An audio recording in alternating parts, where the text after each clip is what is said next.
Hey everyone, welcome back to my channel. My name is Caitlin. If you're new here, today we are talking everything energy, specifically when you're a parent or even a new parent.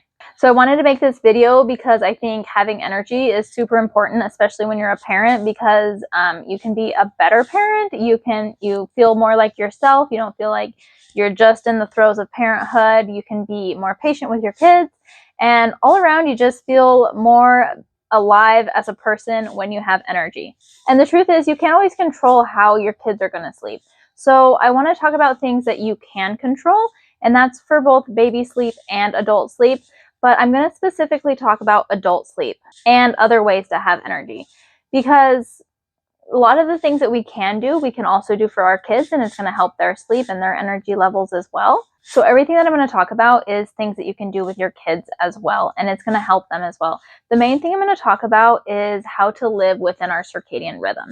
Living with our circadian rhythm is so important because every cell in our body lives on a 24-hour clock. So when we're more in tune with our circadian rhythm, our cells operate more efficiently, and therefore we can feel less sluggish and have more energy level. There's a mountain of evidence out there that living in your circadian rhythm can also improve health, decrease disease, amongst other things. So living with your circadian rhythm is going to make you feel good in the short term, but also the long term.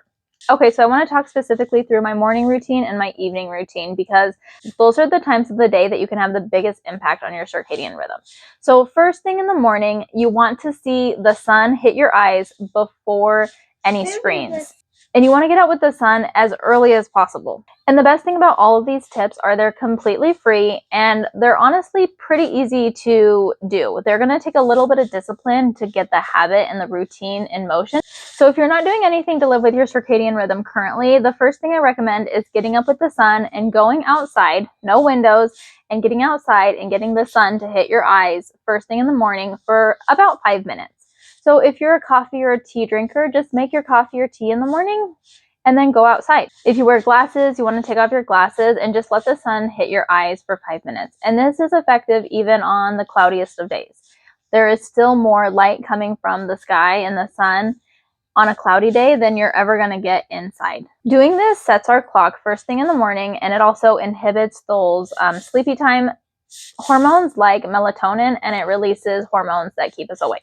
As much as possible, try to wake up and go to sleep at the same time every day. This is really going to help your circadian rhythm, and your body's going to know when it's time to sleep, and it will be easier for your body to get into a deeper sleep. So like this morning, I got up before my kids and I went out and I had, I always drink a full cup of water first thing in the morning. So I had my water, and then the kids woke up, and then I got them outside too, and we did it that way.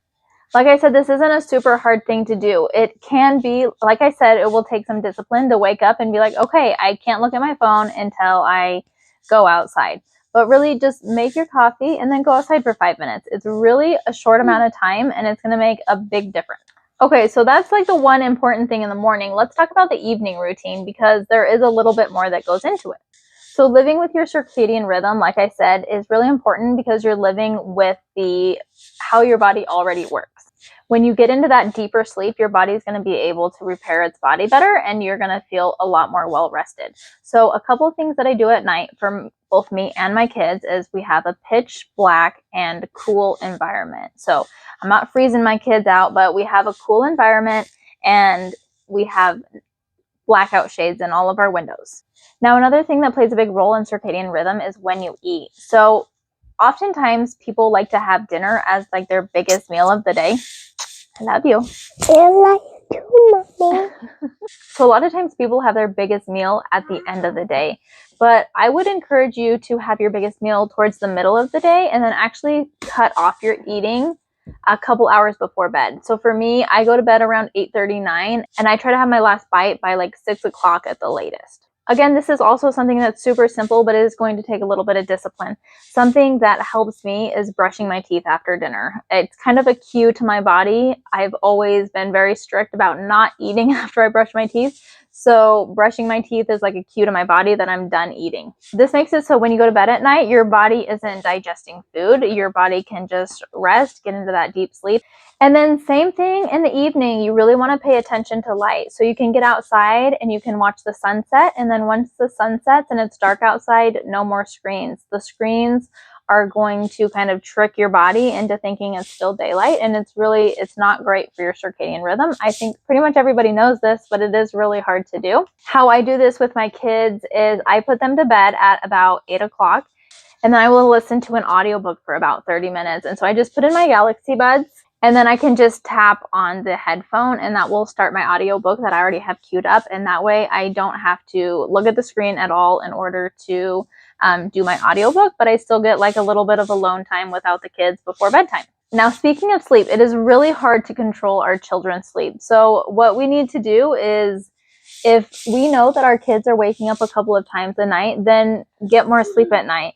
So like, for instance, that sounds more simple than it is, figuring out how much sleep you need based off that. So I have a 9-month-old and he still wakes up one or two times a night. And so I typically, before kids, I felt really good on about 8.5 hours of sleep.